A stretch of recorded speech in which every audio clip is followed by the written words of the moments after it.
Private কলেজে BSc nursing, GNM বা post basic BSc nursing পড়ার কিন্তু দিন শেষ হয়ে গেল। আর কোনোদিনই যদি তোমরা কেউ এই ভুলটা করো যে প্রাইভেট কলেজ থেকে তোমরা বিএসসি নার্সিং বা জিএনএম বা পোস্ট বেসিক বা তোমরা বিএসসি নার্সিং পড়তে চাইছো, জেন পাসের রেজাল্ট খারাপ হয়েছে বলে বা জিএনএম এর রেজাল্ট খারাপ হয়েছে বা জেপিবিএন এর রেজাল্ট খারাপ হয়েছে বলে, খবরদার সেটা করো না। কারণ তোমাদের ভবিষ্যৎ, তোমাদের ক্যারিয়ার, তোমাদের সময় এবং তোমাদের বাবা মায়ের অমূল্য সম্পদ টাকা সবটাই জলে যাবে। তার প্রধান কারণ হচ্ছে তোমরা জিএনএম পড়ছো বা পোস্ট বেসিক বিএসসি পড়ছো বা বিএসসি নার্সিং পড়ছো, এগুলো সবটাই পড়ছো তোমরা সরকারি চাকরি পাবার জন্য এবং একটা ভালো চাকরি পাবার লোভে বা আশায়। সে জায়গা থেকে তোমরা যদি একটা বেসরকারি ইনস্টিটিউট থেকে বা কলেজ থেকে তোমরা এই BSc nursing, GNM, post basic BSc বা জেপিবিএনটা পড়ো, সেক্ষেত্রে যেটা তোমাদের অসুবিধা হবে চাকরির ক্ষেত্রে, এখন যেহেতু আর কোনো একাডেমিক স্কোর নেই, যে যে যেখান থেকেই পড়ুক না কেন তার একাডেমিক স্কোরে একই থাকলে তারা একই নাম্বার ক্যারি করবে, সরকারি আর বেসরকারি সেটা আর থাকছে না। একাডেমিক স্কোর থাকছে না এবং এক্সপিরিয়েন্সও থাকছে না।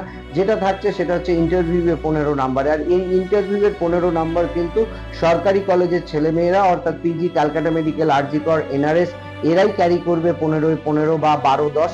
কোনো প্রাইভেট কলেজ, কোনো সরকারি কলেজের ছেলে মেয়েদের থেকে ইন্টারভিউতে বেশি নাম্বার ক্যারি করতেই পারবে না। অর্থাৎ সরকারি চাকরি পাওয়ার ক্ষেত্রে কিন্তু প্রাইভেট কলেজে নার্সিং পড়াটা একটা রিস্ক হয়ে যাচ্ছে, একটা হেভিলি রিস্ক।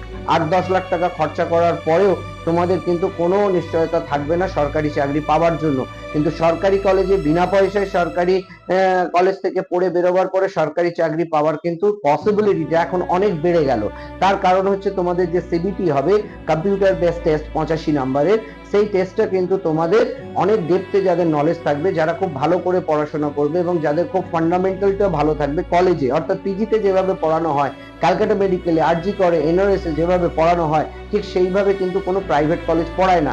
তারা ওই প্রিভিয়াস ইয়ার পড়াবে, তারা সাজেস্টিভ করবে পরের সেমিস্টারের পয়সা নেবার জন্য।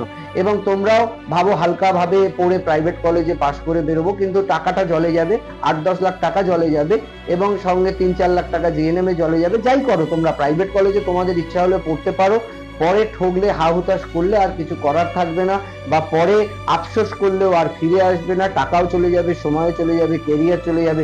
তুমি তো আবার দুবার করে বিএসসি নার্সিং পড়বে না বা দুবার করে জিএনএম পড়বে না।